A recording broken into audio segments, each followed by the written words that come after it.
मैं पाकिस्तान के जमहूरी मुआशरे की बात नहीं कर रहा जो बिरयानी के डब्बे के साथ मुंसलिक है या 10-20 करोड़ 50 करोड़ से मुंसलिक है। मैं बात कर रहा हूँ महज़ब मुआशरों की।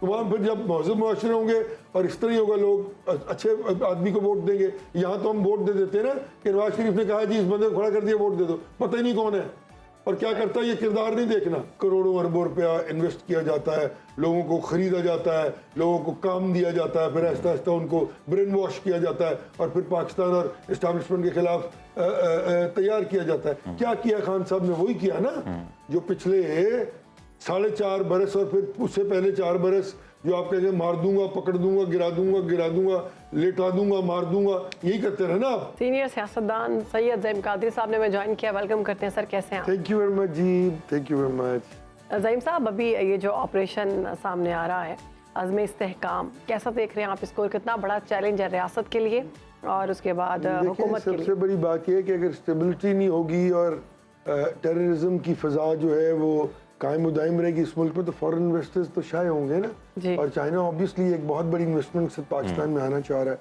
अगर वो आएंगे तो फिर obviously they would need to have a security for their systems, for their investment, उनके लोगों के लिए। आप देखें चाइनीज़ बस के साथ क्या हुआ, फिर चाइनीज़ लोगों के साथ क्या हुआ। वो हमारे दुश्मन हैं जो नहीं चाहते कि पाकिस्तान में तामीर और तरक्की का अमल जारी हो और वो उसको डिस्टर्ब करने की कोशिश करते हैं, उनको शाये अवे करने की कोशिश करते हैं। यही घटिया हरकतें कर सकते हैं ना। तो अब उन लोगों को कन्फ्रंट करने के लिए फिर क्या है, नेशनल इशू है।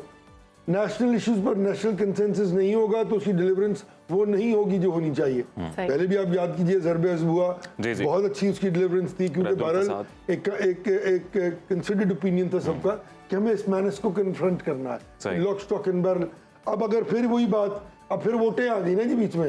मतलब लुक एट दिस यार, इस मुल्क को मुक़य्यद कर दिया हमें अपनी सियासत के लिए और अपनी 4 वोटों के लिए कि हम इक़्तिदार में आ जाएं किसी तरह। लेकिन वही केपीके में इक़्तिदार का खेल शुरू हो गया ना, JUIF और तहरीक इंसाफ वहां से जीतते हैं। Apex committee national action plan की जिसने ये मंजूरी दी इस ऑपरेशन की, तमाम जो सूबाई हुकूमतें हैं उनकी भी उसमें रिप्रेजेंटेशन थी। तो KP के वज़ीर आला भी थे। तो अभी PTI तो बड़े तहफ़्फ़ुज़ात का बड़ा मुंह उनका बार बार ऊपर ही चल रहा था, मैं देख रहा था। बात यह है कि फिर वही बात ना कि आप दोमली इधर भी खेलना है, उधर भी खेलना है, एस्टैब्लिशमेंट के साथ भी मिलने की कोशिश। वाज़ेह हो गया ना, अगर इतनी प्रॉब्लम थी तो अली मीन गन्नापुर साहब को कैटेगोरिकली वहाँ पे कन्फ्रंट करना चाहिए था उसको कि भाई हमें बताएं तो आप कर रहे हैं क्या जा रहे हैं। ऑब्वियसली ये राइट है सबका, बट ये कहना कि इसको ना किया जाए, इसको रोक दिया जाए, इसमें ये कीड़े निकाले जाए और हम इसके साथ नहीं है, मैं समझता हूँ ये फिर ये मैं बड़ा लफ्ज़ नहीं कहना चाहता, ये मुल्क के साथ कैटेगोरिकली आप जो है वो मुखालफत कर रहे हैं। सर रोकने की तो मेरे ख्याल में बात हो रही, वो तो कह रहे हैं कि पार्लियामेंट के सामने रखा जाए। पार्लियामेंट के सामने किसी को क्या पता लगेगा? देखिए पार्लियामेंट के सामने जरूर रखना चाहिए, पर क्या पार्लियामेंट में ये कैपेसिटी है कि वो उसको रोक सके या बना सके? किसने बनाया वो? यही वो आर्गुमेंट है ना जो मैं देता हूँ। जब आपका इंटीरियर का निज़ाम आपके फॉरेन पॉलिसी से डायरेक्टली डवटेल्ड है तो फिर उसमें आप एस्टैब्लिशमेंट को किस तरह शामिल नहीं करेंगे? You have to induct them in your interior, your finance and your foreign affairs, because finance जो है वो सबसे इंपॉर्टेंट है। पैसे नहीं होंगे तो ये ऑपरेशंस अरबों खरबों रुपए लग जाएंगे हमारे। तो अगर ये ऑपरेशंस इनफेक्टिव हो गए तो वो पैसे ज़ाया हो जाएंगे ना। तो अब अगर हम अपने 4 वोटों के लिए उस पूरे निज़ाम को गिरा देना चाहते हैं तो ठीक है भाई, फिर मैं तो कुछ नहीं कर सकता। ज़ईम साहब, तहरीक इंसाफ ने इस ऑपरेशन की मुखालिफत की है और मौलाना साहब भी ऑपरेशन की मुखालिफत कर रहे हैं। मुखालिफत करना ठीक है आपकी नज़र में या बिल्कुल गलत है? यही तो मैं अर्ज कर रहा हूँ। और वजह क्या है? वजह ये मैंने अर्ज किया ना, वोट 4 वोटों के लिए कि हमारे लोग हमें वोट दें, क्योंकि तालिबान की बहुत ज़्यादा जो है वो इंडक्शन हो चुकी हुई है KPK में। वो आके 2-2 पुश्तों से बैठ के उन्होंने ID कार्ड भी बनवा लिए, करोड़ों अरबों रुपए के साथ प्रॉपर्टीज भी खरीद लिए। लाहौर में बहुत सारी जगह खरीदी हुई उन्होंने। अच्छा। कई हज़ार प्लाजे उन्होंने खरीदे हुए, आके यहाँ काम कर रहे हैं वो अपना। तो उनके साथ एक इंटररिएक्शन है, उनके साथ एक रिलेशनशिप डेवलप हो गया। बट पख्तून जो हैं वो अफगान से बहुत नाला है, क्योंकि वो ये समझते हैं एटलाज कि वो समझते हैं कि हमारे साथ जितना जुल्म और बर्बरियत की गई है पिछले 20-25 साल अफगान की वजह में, से। वो अफगानियों की वजह से हुई है ना। ऐसे ही। चाहे वो इंडियन पैसा लगने की वजह से उनकी तरफ से आके टेररिज्म हुआ हो, तो मर तो बेचारे हमारे पख्तून गए ना जी, हमारे पाकिस्तानी मर गए, शहीद हो गए। तो हिंदुस्तान अरबों रुपया खर्च करके वहाँ से जब टेररिज्म एक्सपोर्ट कर रहा था पाकिस्तान में, तो वही रास्ता था, और तो कहीं से टेररिज्म नहीं आ रहा था। ठीक। तो अगर हिंदुस्तान को कन्फ्रंट करने के लिए आप तैयार नहीं है और अपने और ये बताऊं काउंटर प्रोडक्टिव हो जाएगा उनके लिए। उनको इल्म ही नहीं है कि जो पख्तून है वो कितना जबरदस्त पाकिस्तानी है और वो क्या चाह रहे हैं इस वक्त कि ये अफगान जो है ये बिल्कुल भी वहाँ के जो है वो टेररिज्म करते हैं और मुल्क को तबाह बर्बाद किया हुआ इन्होंने हमारे। तो डायरेक्टली इम्पैक्ट तो केपीके पे आता है ना जी, उनकी इकोनॉमिक एक्टिविटीज पे आता है, उनकी थ्रेट परसेप्शन पे आता है, उनकी इन्वेस्टमेंट पे आता है, so on and so fourth. लेकिन ये जो सारा ऑपरेशन किया जा रहा है, ये मुल्क की सलामती के लिए किया जा रहा है, मुल्क की बेहतरी के लिए किया जा रहा है, तो अपोजिशन जमातें क्या ये जिद और अनाज छोड़कर इस मामले में आगे बढ़ नहीं सकती? नहीं, उनकी जिद अनाज जो है वो नेशनल कॉजेज के लिए है ही नहीं ना। वो तो कह रहे हैं कि हुकूमत गिरा दो, क्योंकि ऑब्वियसली हुकूमत बनी तो ठीक नहीं है ना जी। यही वो वजह होती है कि जब आप इस तरह के पॉइंट्स पे आर्गुमेंट्स नहीं कर सकते, आप असल मुद्दा को छोड़ के किसी और तरफ चल पड़ते। अगर उस वक्त सही लोग आए होते, फॉर्म 47-45 वाले ना होते, तो भाईजान वो लोग जो आज ह्यूमन क्राइम मचा रहे हैं वो असेंबलियों में बैठ के कम से कम एक दूसरे से बात तो कर लेते।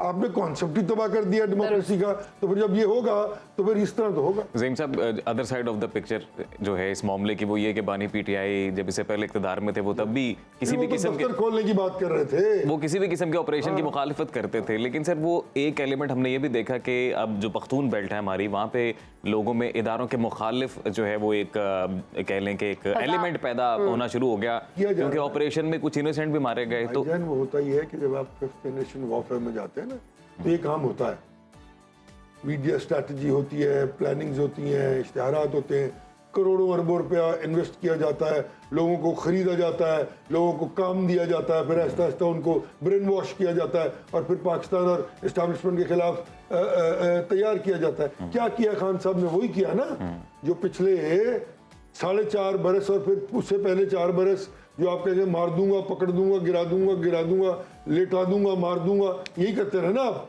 तो फिर क्या उसका नतीजा निकला? सही 9 मई में क्या हुआ? फिर 9 मई को तो फिर अब कौन भुगतेगा? तो आपको लेकिन ज़हीम साहब लीडरशिप जो है, एनिमी वाज़े है, एनिमी क्लियर है, क्योंकि वहाँ पे भी बिल्कुल क्लियर है, वहाँ पर इंटेलिजेंस एजेंसीज जो है बहुत अच्छा काम किया उन्होंने, मौजूद है, उनको पता है कौन क्या कर रहा है और कौन कौन किसके साथ कनेक्टेड है अफगानिस्तान में। आपने तो स्प्लाइन लाइन काटनी है ना। मैं ये नहीं कह रहा कि आप खुदा खास्ता उन लोगों को जो बेचारे कोलेटरल डैमेज, और वो कोलेटरल डैमेज भी लफ्ज नहीं इस्तेमाल होना चाहिए, ओवर सेंसिटिव होना चाहिए इस पे यार। किसी के मर जाना is not a collective collateral damage. कहा तो यही जाता ना उनकी जानिब ये नहीं कह रहे ना, इसको ओवर सिंक्रोनाइज करना चाहिए, इसको मजीद फ्रेश करना चाहिए, इसमें से मजीद बेहतरी लानी चाहिए कि कम से कम कोई ऐसी इनोसेंस जो है वो तकलीफ में ना है। लेकिन इन लोगों को छोड़ना चाहिए। ज़हीम साहब, आप इस हवाले से क्या समझते हैं? ऑपरेशन ज़रब अज़ब बड़ा कामयाबी के साथ हुआ 2014 में, 17 में रद्दुल फसाद बड़ी कामयाबी के साथ हुआ, रिजल्ट्स भी सामने आए। इन्फिल्ट्रेशन जो दहशतगर्द हैं उनकी तो शहरों तक हो चुकी थी, जो वाक़यात हो रहे थे सबके सामने थे, वो रुक गए। लेकिन सर ऐसी क्या वजह है कि मुकम्मल तौर पर इरेडिकेट नहीं किया जा सका इस मामले में? सर वो स्लीपर सेल्स है ना, और सबसे बड़ी बात यह है कि आपको बैफिकेट करना है। वो जो बाहर निकाल रहे थे आप अफगानिस्तान के लोगों को कि चले जाएं, जी, बहुत से तो चले गए, पर जो लोग 3-3, 4-4 पुश्तों से बैठे हुए भाई, उनको किस तरह निकालेंगे आप? उनकी जायदादें भी हैं, उन्होंने ये शादियां करनी भी हैं। तो अब वो क्या होता है कि वो बन जाते हैं स्लीपर सेल्स मुलाकात में। अब उसको पता भी नहीं होता कि वहां से कौन उसको मिलने आ रहा है, तो मेरे चचा के भाई का बेटा, भतीजे का मामू। सर इसी पॉइंट का मैं जिक्र कर रहा था कि क्या एनिमी क्लियर है, क्योंकि जब इस तरह से when you apply yourself categorically, Pakistan की सबसे बड़ी इंटेलिजेंस एजेंसी, दुनिया की बेस्ट इंटेलिजेंस एजेंसीज है हमारे पास, ISI is nominated as the best intelligence agency in the world. तो अगर वो ये कर रहे हैं तो वो करें, पर थोड़ा सा हुकूमत को सपोर्ट करना कम कर दें और वो अपना काम ज्यादा कर लें, तो मेरे ख्याल में सिस्टम बहुत ठीक हो जाएगा। और ये चीज कर सकते हैं वो, कोई अमर माने नहीं है कि इसको कंट्रोल किया जा सकता है बड़े अच्छे तरीके से। एक और अहम नुक्ता जिस पर मैं आपकी नज़र चाहती हूँ वो ये है कि नेशनल असेंबली का इजलास जिसमें बजट की बातें की जा रही थी, उस पर आपने देखा कि किस तरह से शर्मनाक और बरहना अल्फाज का इस्तेमाल किया गया खवातीन की मौजूदगी में। क्या हम इतना अखलाकियात से गिर चुके हैं? ऐसा कभी नहीं सुना। Very unfortunate. Highest forum of the country, most sophisticated, और पाकिस्तान की एलीट सो कॉल्ड वहाँ पे तशरीफ फरमा होती है, इलेक्टेड नुमाइंदे होते हैं, और एक शख्स इस तरह की गुफ्तगू करे। मेरे पास तो अल्फाज नहीं है। मस्ती खेल साहब को मैं जानता हूँ, मेरे बड़े दोस्त हैं वो, लेकिन बहुत ही अनफॉर्चुनेट बात है कि यार आपको इतना भी पता नहीं है कि जहाँ पे खवातीन तशरीफ फरमा हो, सही बात है, वहाँ आप कम से कम अपनी ना भी हो लिहाज तो करें। ठीक है, अगर जेंडर डिस्क्रिमिनेशन ना भी करें, क्योंकि खवातीन अब they are part of every walk of life, but इंसानियत, तमीज, आपका अपना डेकोरम, आपका अपना पोर्टफोलियो, पूरी दुनिया की नजरें होती हैं। look at this यार, just और आप मौजूद किस जगह पर हैं? आपने ड्राइंग रूम में मौजूद नहीं, आप नेशनल असेंबली में अपने मौजूद। ड्राइंग रूम में भी बीबी जब आप इलेक्ट हो जाते हैं जी। तो आपको ओवर केयरफुल होना पड़ता है कि आप तो 50-60 हजार लाख आदमी के नुमाइंदे हैं। नुमाइंदे, exactly। वो कल को आपके बारे में क्या सोचेंगे?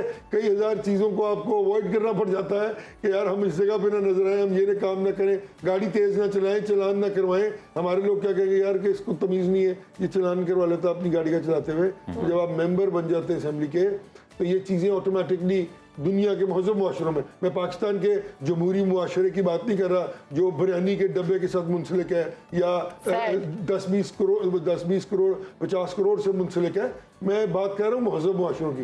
तो वहाँ फिर जब महजूब मुआशरे होंगे और इस तरह ही होगा, लोग अच्छे आदमी को वोट देंगे। यहाँ तो हम वोट दे देते हैं ना कि नवाज शरीफ ने कहा जी इस बंदे को खड़ा कर दिया, वोट दे दो, पता ही नहीं कौन है और क्या करता है, ये किरदार नहीं देखना, बस उसको वोट दे दिया। इमरान खान ने कह दिया, उसको वोट दे दिया, भाई दे लें आप वोट, आगे से वो क्या निकलता है, वो ये निकलता है जो आपने देख लिया असेंबली में।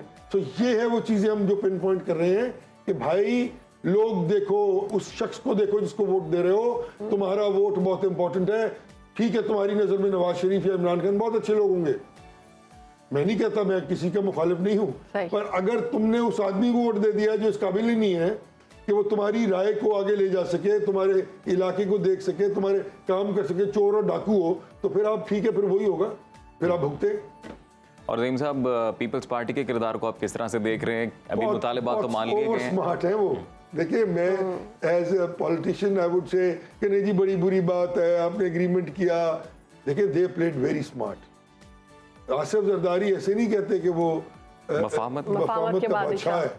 उसने जिस तरह प्ले अराउंड किया है, जिस तरह उसने तमाम अब अगर असेंबली खत्म भी हो जाए कभी, तो गवर्नर्स उसके, प्रेसिडेंट उसका, चेयरमैन सेनेट उसका, he is very comfortable, he does not have a problem. बेवकूफ तो ये है जो अपने वो कहते हैं ना कि हमने शौक गुलबोसी में कांटों पे जुबान रख दी। शहबाज शरीफ साहब को हवस इक़्तिदार ने इतना दीवाना किया हुआ था कि उन्होंने ये सोचना भी गवारा नहीं किया कि कल को हम चलाएंगे इस तरह। अब कल अब आसफा भुट्टो साहबा की तकरीर मुझे तो बहुत इम्प्रेस किया उस बच्ची ने, बहुत इम्प्रेस किया। बेनजीर भुट्टो की वो काबिलियत की झलक नजर आई, इम्प्रेस्ड, वेल डन। लेकिन उन्होंने क्या किया कि उन्होंने ये नहीं किया कि हमारे आपके साथ कोई है टाइज है तो हम आप पे गलत बात को भी मानते जाएं। ये बड़ी अच्छी बात है ना जी जी। यही वो हेल्दी क्रिटिसिज्म है जो डेमोक्रेसी का बहुत बड़ा होना चाहिए भी और होना चाहिए।